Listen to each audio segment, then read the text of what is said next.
This is all boiling down to a fight over whether or not Loudoun County should step in and seize private land on Virginia's side of White's Ferry. I paddled my kayak across the river this month to demonstrate the time savings. Well, there we go. Total crossing time from Montgomery County, Maryland over there to here in Loudoun County, Virginia, less than 4 minutes in a kayak. It's 43 minutes by car. Last night, the owner of the historic White's Ferry, moving company magnate Chuck Kuhn, issued a written statement claiming he's been maligned and insulted in public by the owners of the Virginia property. Kuhn accused them of refusing to negotiate.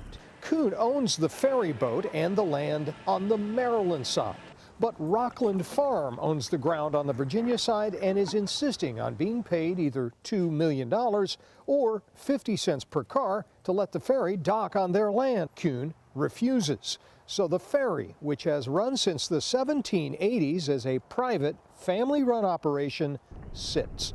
In his new statement, Kuhn claims he's even offered $13.5 million in cash to buy Rockland Farm outright with no results. Quote, given the difficulty and lack of professionalism negotiating with the Rockland Farm ownership, no further negotiations with them appear possible, Kuhn said in his Friday statement. I'm Libby Devlin, owner of Rockland Farm. But Tuesday, Rockland owner Libby Devlin testified to Loudoun's Board of Supervisors that her family has made 6 different offers to settle with Kuhn.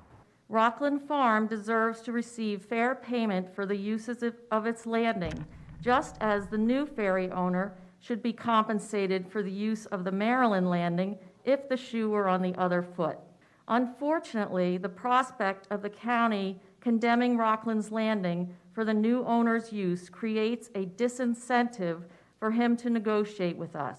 Pressure for seizing Devlin's land on the Virginia side is ramping up after a new study claimed a $9 million per year economic impact from restarting the ferry.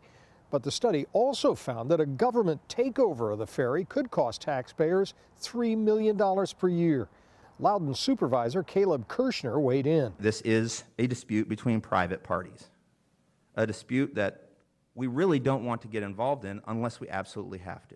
On the Maryland side, Montgomery County Executive Mark Elrich is in favor of the government getting involved. He told the Loudoun supervisors, quote, I implore you to take what action you can.